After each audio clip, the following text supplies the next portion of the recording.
So one of my big Mm, things is that the deal that we're trying to close is not your source. Your job is not your source. Your clients aren't your source. Your mm. customers, like God is your source. The Lord Yeah. is your source. And he's the richest, most abundant, most generous and doting being in the multiverse.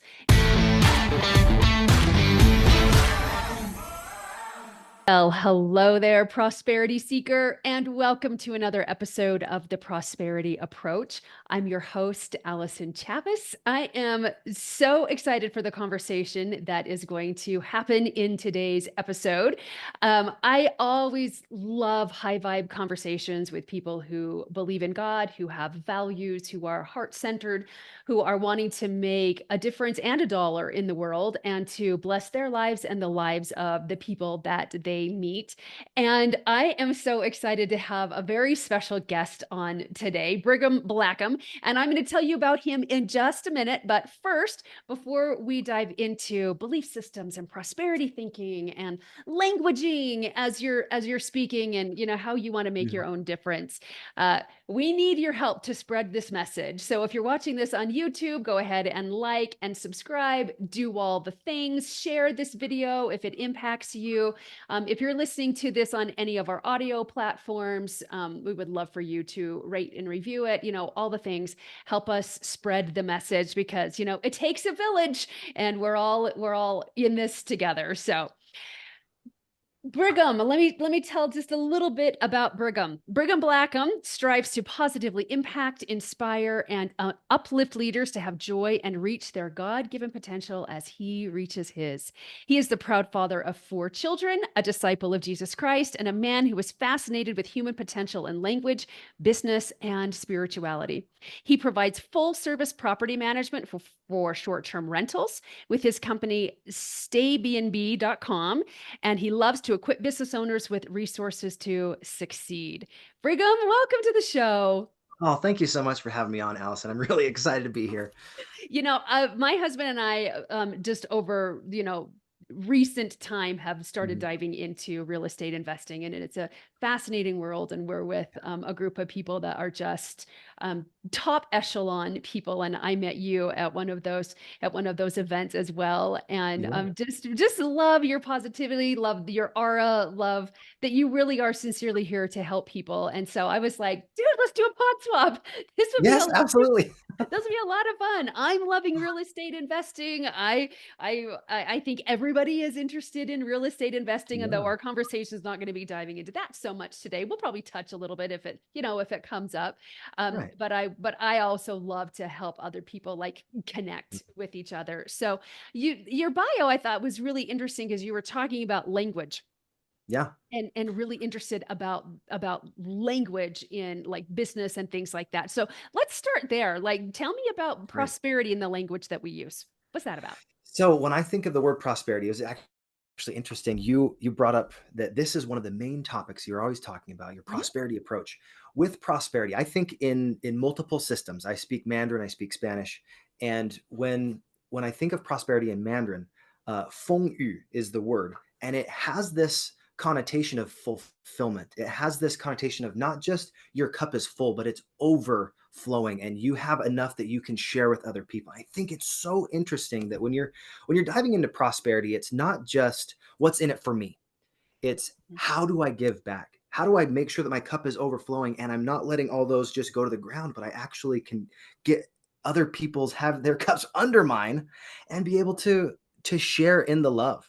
That's part of this idea of prosperity. And I hope that's one of the things that I can do in my life is to be able to have my cup overflow and have some other people get a little bit of the overflow. You know what I mean? Mhm. I love So that visual of your cup overflowing and people's cups under yours so that they're mm, catching the overflow and the overflow isn't just like going to the ground and not, helping anybody else or doing other exactly. good. That's a beautiful, beautiful visual in that. What's prosperity in Spanish? Like what does that Prosperity, that I mean, it has a very similar connotation, that when you are thinking of how you interact with people, it's not just in the words you use, it's also in the way you make them feel. It is Mhm. making sure that they know, like, and trust you. Otherwise, they're not gonna do business with you. Mhm. But prosperity in my mind, it has to do with being abundant in your language, being abundant in the way that you are creating value in the world, and it's not about scarcity. It's honestly the opposite of competition. It's Mhm. about collaboration, and abundance has a lot to do with saying there's enough for me and you. And it's this idea of, this is one of my favorite definitions of humility as well. It says, I am the best at what I do, and so are you. There is room enough for all of us to live in that genius zone. And there's enough prosperity for all of us that we can be successful in whatever it is we put our mind on. I agree. I agree. And I appreciate you talking about prosperity and abundance. So I've been in this online space for well over a decade now, and I was actually really intentional about choosing my language, choosing Mm, prosperity rather than abundance, yeah, because abundance just means a large amount of something. And yeah. and society these days really loves to sell an abundance of lack and Oh, yeah, abundance of scarcity. And I love the idea of prosperity, because prosperity is not just like the accumulation of stuff, right? right. That's not actually prosperity. Like, you can have a big bank account, but if your relationships suck, that's not prosperity to me. Mm, If you have really great relationships but you're not making any money, that is also not prosperity. Like, I right. call it the four cornerstones. We need the physical, we need the spiritual, we need the financial, and we need and we need our relationships as well. And then when we have all of those cups overflowing, Yeah, oh man. And that trick is to get them all overflowing at the same time. I still haven't been right. able to do that yet, but where one overflows, it can fill the other one. And I really love this idea of um just how can I add value? We don't Mm, have to be in competition. We really are in collaboration. And what I have found in like every industry out there, people are all about what's in it for me. They're yeah. all about what can I get out of this deal. And I will be honest with you, Brigham, I have been in that camp before of like, I think what, everyone has. All of right? us have that at So times. so how do you get out of that? So that's a really great question. I think it comes down to recognizing that when you're in competition and you're in that scarcity mindset, it's not serving you the best that it could. I'm reading a book right now. It's actually called Killing Sacred Cows by Garrett Gunderson. He talks a little bit about this as well. Hmm. I love that book, but he's like, make sure that you aren't focusing on the scarcity of resources. You focus on, how do we allow everyone in the marketplace to know what you do, absolutely, uh, to be able to say, here's how I have that competitive advantage. So if you choose me, fantastic. But it's not like you can't go and have somebody else go and have the same service that they're offering. You all have different elements that are part of this, and you're plugging into it. So, for instance, like when I think of property managers, using a real estate example, there are hundreds of different property managers that do a great job. Right? There's tons of them that do fantastic things with long-term rentals, and for me with short-term rentals, I'm not in competition with any of the other short-term rental property managers, because there's so much abundance of opportunity that there's more than enough work to go around for everyone. Did that help answer your question? Yes, yes, absolutely. You spoke really well into the point of if we're just like, okay, how are you going to help me? How are you going to help me move forward in my business? That actually is a scarcity mindset, Mhm. just cloaked just cloaked Yeah. really cleverly, Right. because it also makes that other person source, right? So one of my big Mm. things is that the deal that we're trying to close is not your source. Your job is not your source. Your clients aren't your source. Your Mm. customers, like, God is your source. The Lord Yeah. is your source. And he's the richest, most abundant, most generous and doting being in the multiverse. And if you're connected to source, then everything else just becomes a channel. And I think that the more we lean into that and the more we decide that that is true for us, despite what Mm. society tells us, then we can go to the table when we're connecting with people and really be like, how can I pour into you? And how can you pour into me? And does this make sense for us to pour into each other? And if not, that's okay. There's somebody else that's a better fit for you, and there's somebody else that's a better fit for me. And so it releases so much pressure, I think, on both Yeah. And sides. there's a lot of different elements to this, but one that just popped into my head that I think would be helpful here is is one that I learned as an improviser in theater. So I have a theatrical background. I taught high school theater. It was so much fun, and I Oh, taught Mandarin dude, Chinese. It was that explains so much about you in all yes, good ways. In all good ways. and I all good was the things. drama president, the drama club president in high school. I did all the Perfect. musicals. Yeah. So this is why This we is got why this we connect bond. so well. No, it's great. So, Allison, there's this idea of give and take. Mhm. If you only have give, right, you eventually will run out of resources. If you also have take and you're always taking from other people, eventually the other people are going to not let you have any of those resources. When you have give and take, there's a balance. You create so much value for someone in business that they are happy to take that service and say, oh my gosh, that is worth so much more than my money. Here, just throw it at you. Right. And when we think about value creation, it's all about usefulness. Is that actually solving their problem? And if we tie this back into prosperity, if if we are not helping not just our own family, but other people that are connected in our circle of influence to be able to be prosperous in their finances, prosperous in their mindset, in their skill set, in their tool set, all the different elements of life, like you talked about, we're doing ourselves a disservice, and we're doing the marketplace a disservice. I love the way that my friend Steve Larson talks about this. He says if you have a product or a service that is honestly something you believe in and you know it's a fantastic product, it's your moral obligation to let other people know about it and to solve their problems because they're searching for you. And sometimes they don't know because you're not loud enough. You're not aligning with the noise of the marketplace to where people are wanting. That's true. That's true. And you just sparked something that a lot of at least women in business bump up against is Mhm. like the value to the marketplace. And everybody's like, what makes you unique? What Yep. makes you stand out? Because the marketplace is so noisy, you have to have a different kind of resonance that pulls in your people to you. So why you and not somebody else, right? And I know this knocked me sideways for so many years. Like, what makes me unique? And I'm like, my hair and my smile. But like, who's gonna buy my hair and my smile? Right? Lots of people do, it turns out. But Yep. what I realize is it's really not the hair and the smile. It's the energy and it's the intention.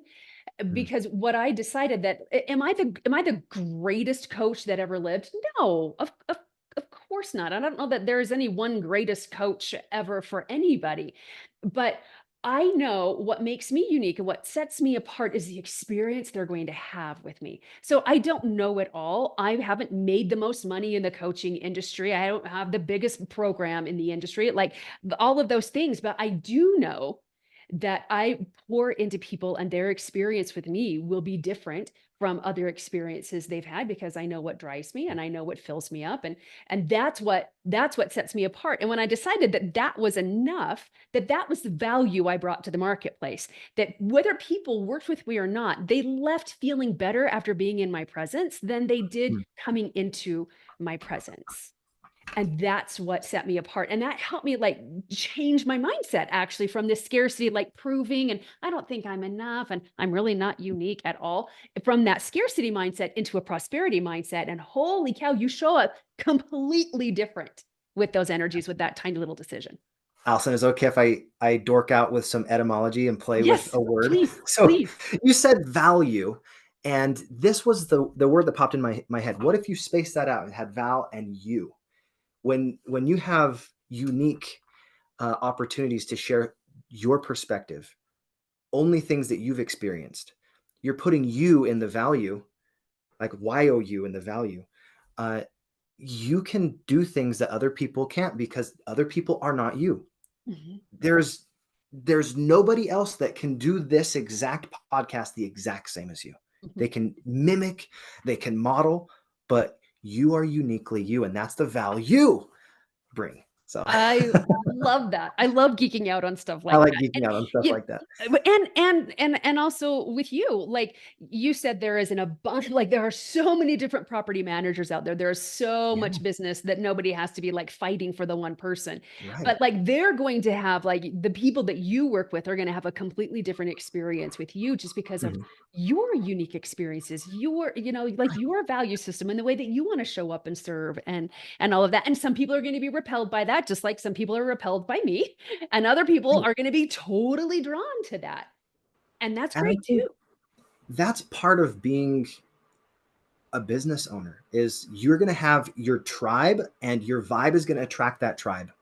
Mhm. You're going to have some people that resonate super well with you, and some people, because you are a God-fearing individual, they'll be like, oh, Oh yeah. I don't want to be around that. And that's perfect. I actually, if they don't want to be around me, I don't want them to, and that's okay. Yeah.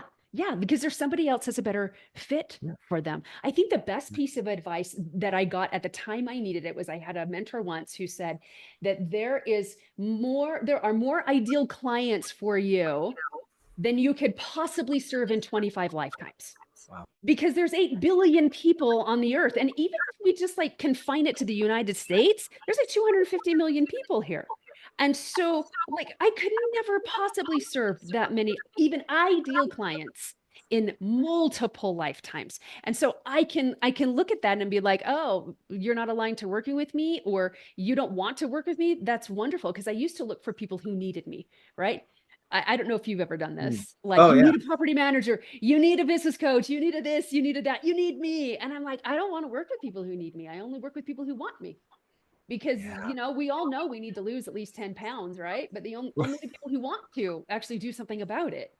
And so again, it released so much pressure and got me into that prosperity mindset and into the prosperity vibe, right? Your vibe Yeah. literally attracts your tribe. But if your vibe is everybody needs me and why don't you work with me, that has a very different vibe from Yeah. I just work with people who want me and are going to do what it takes to work with me, and if that's not you, then that's okay too, right? And I think it comes down also to this: if you are always trying to go after somebody, listen to the language in this. Hey, I'm trying to get somebody to come to this thing. I'm trying to get them into my business. If someone's coming after you, what is your human response to that? You're like, Run. I'm gonna run. I don't want to be around that person. So it's this idea of how do I attract the right people rather than trying to go and hunt those people Mhm, that need me. yeah. Massive Yeah. difference. Yeah, for sure. Because we're taught chase, we're taught hustle, we're taught grind. And, that will get you to a certain level. But there comes a point when hustle and grind no longer work. They won't get you to where you want to go because the law of diminishing returns comes in. Absolutely. And I've gone through that cycle numerous times. And everybody loves attraction marketing, right? But attraction marketing takes a great deal of work as well here. Yeah. Attraction marketing. Okay, so I love your mindset. Have you always had this mindset? Because some people are just blessed with this mindset. Are you one of those? I don't know if anyone's perfectly blessed with that all the time, but I have always had a positive outlook on life. And I Mhm, think that came down to my faith in God. mhm, So there's one of my favorite expressions. I'm actually going to do a podcast about this probably in the next month. It's called smile, SMILE. To be spiritually minded is life eternal. And when you are spiritually minded, a lot of times you can take that perspective from holding up, oh, this is my problem, it's blocking me, it's right here, and you can hold it back and see the actual way that it fits into your life and into your entire sequence of what you want to do in your life. And that eternal perspective, to be spiritually minded as life eternal, that spiritual perspective changes the way that you see a lot of the minutia of your life and those little challenges. I had a great mentor. Her name was Marilee Webb. She's a great musician. She taught me this. She's like, sometimes people have things in their life that are things. And then sometimes they have things in their life that aren't things. Make sure you know the difference. I was like, all right, what does that mean? mhm, There's things. Someone passing away in your family, that's a thing. Not passing your math test and having to retake it, not a thing. Not a big deal. And mhm, when you keep in perspective what actually matters, you can keep that smile mindset, right? And I mhm. think that's a huge portion of the value that I've been kind of indoctrinated my whole life to have that spiritual mindset. And when we can keep that eternal perspective, a lot of things in life get simplified. Oh, absolutely. Absolutely. My dog is just outside the door, just barking like, hey, brother. Hey. He's wanting in on this conversation. I don't know if you can hear him, but Oh, I he's can't like, hear, that's okay. in fact, I want to give a shout out to your podcast. I love the name Levelin Up with Yeah. Brigham Blackham. And definitely people are going to want to catch that and watch you and listen to you on that podcast. I think now more than ever, we have got to put God back in business and back in Mhm. society. I have a mentor, my business mentor, Kelly Roach, currently is all about what she calls counterculture. And I didn't realize that's what I was doing until she gave it a name. But society teaches us that we don't need God, that we're a God unto ourselves. It teaches us we don't need family, we don't need friends, we don't need God in our lives, and we can see where society is going with all of that. So this whole smile, spiritually minded is life eternal, and I think too it allows us to play a long game. Yeah. Too many of us are like, okay, can I get this figured out in 5 or 10 years? Yes, but I've got bills to pay in the next 2 to 3 months, right? And so we don't actually play that long game, and we're always in this hustle, and we're always in scarcity, and our belief systems are working against us, and all of that, which actually leads me to another question. How has your belief system created and help create abundance and prosperity for you? Has it helped you? Yes, absolutely has helped me. So how has that helped? Let's give you a story. Is that all right? I love sharing Oh yeah, stories. yeah, yeah. So when I received my call to be a missionary to serve for the Latter Day Saint faith in Taiwan, I had Mandarin Chinese as my objective to learn so that I could help these people hear the message. And it felt like a great wall of Chinese. I did not know how to do this. I'd never really had success learning a language. And when I went into the missionary training center in Provo, I had 3 months to really get the foundation down. For the first couple weeks, I got in this comparative mentality. I don't know if you've ever had this where you Uh-huh. start seeing other people succeeding or getting ahead and you're like, how are they doing this? I can't do this. And you have that can't mentality pop in. And then every time you think, oh, I can't do this, eventually you start to have a self fulfilling prophecy and you give yourself mental blocks. Hmm. And I had this moment where I was just down on my luck. I was frustrated. I was like, I know I'm in the right place, but am I doing the right things? I put my head on my computer and I was just said this prayer. I was like, Heavenly Father, am I actually meant to learn Mandarin? Am I supposed to do this? And I remember almost like it was words spoke to me. You're in the right place. Don't compare yourself to anybody else. Compare yourself to yourself. Are you actually doing a little bit better today than you were yesterday? And I actually took an evaluation and I thought about it. And I told myself, yeah, I am better today than I was yesterday. And that little tiny little bit of discipline to discipline my disappointment and say, I am a little better than yesterday. I don't have to compare myself to other people. That gave me some confidence. And the thing is about confidence is you can start to do some amazing things if you're confident, and as you increase your competence, you gain more confidence. And when I went on my mission and served in Taiwan for the next 2 years, I was not perfect in the language, but I had the confidence to open my mouth and to make mistakes fast. And I have this little acronym for FAIL, which is one of my favorites. It says, when you are failing in anything in life, in language or whatever, it's a faithful attempt in learning. It's a faithful attempt in learning. Mm. That's what fail means. And I love that because if we fail often, we fail forward, we fail upward, we can start to achieve some great things. And we don't need to compare ourselves to others. So there, did that at least give you a little direction? Yes, you dropped a huge truth bomb when you said discipline your disappointment. Mhm. Discipline your disappointment. Give yourself a minute to feel it or 5 minutes to feel it, but don't wallow in it. And Yeah. then discipline it. Like, oh, I love that. Tell me what fail means again. Faithful Fail. attempt. It's a faithful attempt in learning. A faithful attempt in learning. Isn't that's so beautiful? And it makes failing less scary, right? Yeah. Less stigmatized. Less Right. stigmatized. Like this was a faithful attempt. I tell people like it's there was a gap I didn't know was there. Thank Mm. you. I'm going to close that gap super fast now.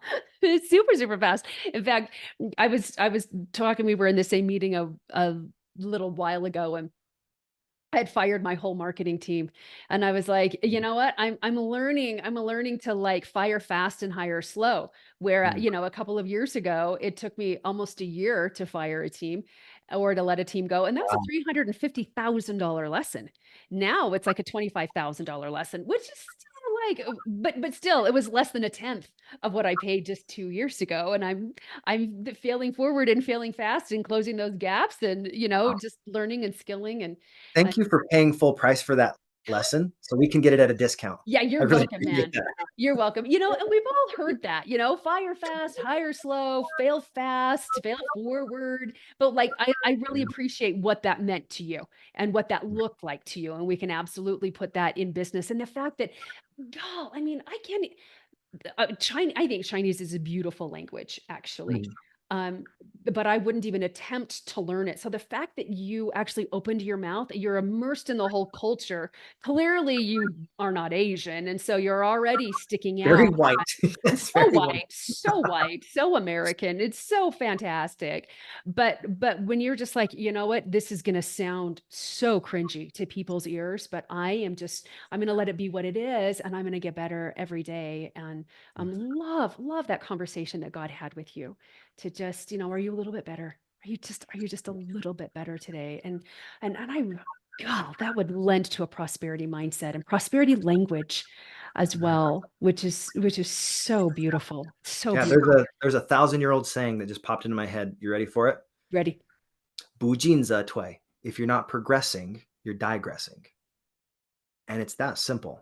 Progress is the way that all of us can look at our eternal life. Are we getting better? When I think of the word damnation, it's not that we're going to a bad place, it's that we are stopped, inhibited in our progress. Mhm, That's what damnation is to me. And my podcast about leveling up with Brigham Blackham, it's about how do I actually progress consistently?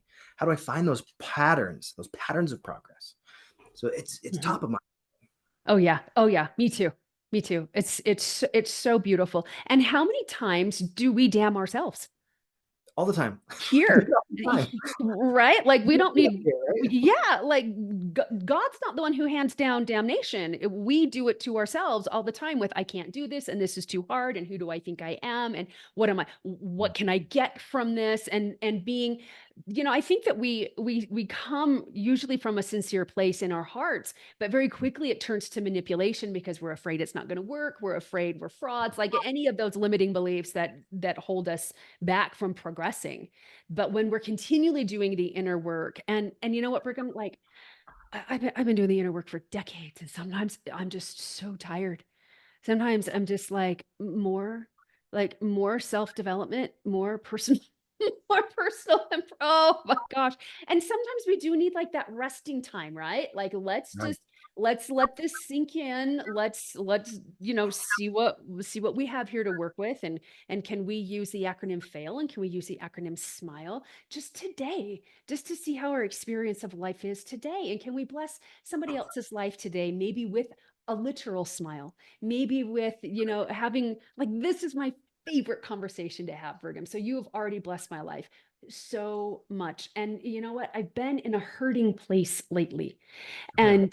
And like, do I even want to do this anymore? Maybe I should just go work at the library and the gas station because this is for the birds. Like that's what's been going on. And I'm like, Gail, do I want to have this call? I don't want to have this call, but I'm committed to this call. And now we're having this because God's like, you need this. Like Brigham's here to Yeah. bless your life today. So I let him love that bless your your life today. first choice of job was librarian. Just because I love books. I love Yeah, books. I love books. Yeah, I love to absolutely. read. I have a great saying that I think is so funny. If education was all you needed, then all librarians would drive Lamborghinis. I learned that first from my friend Steve Larson, and it's so funny because that's the difference between having a coach and having just information is Yes.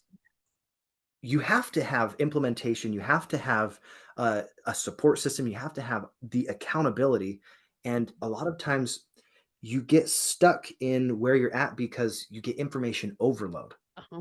It's not that the information isn't good. You might have way too much. You need to cut away the fat and take action on what's actionable. Yeah. Yeah. I'll tell my clients all the time, information does not lead to transformation. Implementation of that information is what leads to transformation, and it's a process. Breakthroughs happen instantly. Transformation does not. Transformation happens over time. It's a process. So we get fueled by those breakthroughs and those ahas, and then we get frustrated by them because life still hasn't changed, even though we're in a new level of awareness now. But when we now take that, we're just going to implement this little piece and we'll see how far it takes us. Then life starts getting really exciting in the moment. And the Yeah. journey becomes something that is filled with joy and filled with epiphanies and filled with great connection and so much value. And and then life becomes like really worth living and worth experiencing and worth being messy. Like it makes the messy middle okay. That is so true. I just remembered an idea that I've heard multiple times, but I heard it from Greg, one of my business coaches. He said, "You can't plan an epiphany.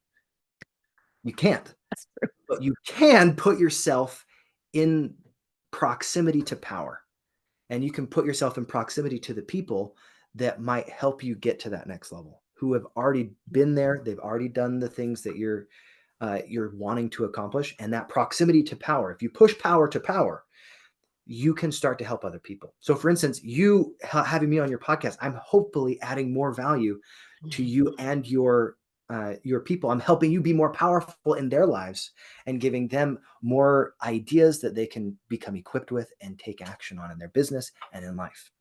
So, pushing power to power and really not trying to plan the epiphany, but welcoming it with open arms and putting yourself in the space where it could happen. Oh, yeah. Oh, I love that. I love that, which actually puts you in a receiving mode, right? Mhm. There's somebody here to teach me something really beautiful today, and I'll bet I'm here to teach somebody something too. So let's just see what Absolutely. happens. Let's just see where it goes. And there's a Oh, there's an expression in Chinese that popped in my head again. You ready for this one? ready, ready. 三人行，必有我师焉. When you're walking with two other people, both of them are your teachers. It's this idea, this is a Confucian line. It's this idea that everybody has something of value that they've experienced that they could share with you. And if we ask the right questions, we can get some awesome answers. If you ask the wrong questions, you won't have those answers. So a lot of times it's not about, hey, how do I get my answers? It's how do I ask the right question? That's why I go to big events. That's why I go to conferences. That's why I stick around other thought leaders, is so that I can learn the right questions to ask, not the right answers. Mhm. Oh, I love that. A perpetual student, a Yes, perpetual student. 100%. I love it. Brigham, I know people are already just in love with you and your smile and what you're bringing to the world. How do people get more of you? What have you got? How to get more of me? Well, first, to connect with me with Levelin Up on Spotify, or you can go on YouTube, wherever it is that would be helpful for you to watch that podcast. That's my main outreach for my business, trying to provide so much value that people are like, yeah, this makes sense. I would like to do Airbnb, VRBO type of properties. I think that's the guy for me. That's my whole thought. And if I can provide value for leaders to become better leaders, that's what I want. I don't want followers, I want leaders. And I'm focusing on equipping those people to be their best self, to be able to step into the God-given potential that they have, as I do for myself. I love that. I love that. You're also like crushing it in social media and you're everywhere all the time. You wrote an ebook about it, so we'll make sure that we include the link in the show notes. You have a free newsletter that people can start, becoming more and more involved in your world. Anybody there who has ever thought about, this real estate investing thing is kind of intriguing, reach out to Brigham. And especially with those short-term rentals, VRBOs and Airbnbs and all those wonderful things. So we'll put all of that in the show notes. Brigham, thank Perfect. you so much for being here today. Thank you for not being afraid to share your beliefs, to share your love of God and your love of the Lord and your love of other people with them. We need more voices like yours to just love and invite and all of that. So thank you for sharing your voice here today on the Prosperity Approach. See, everybody, I knew you would love him. I knew you would love this conversation we were going to have. So be sure to share it, like, subscribe, notification bell, all the things. You know the drill. And until next time, remember, prosperity becomes you.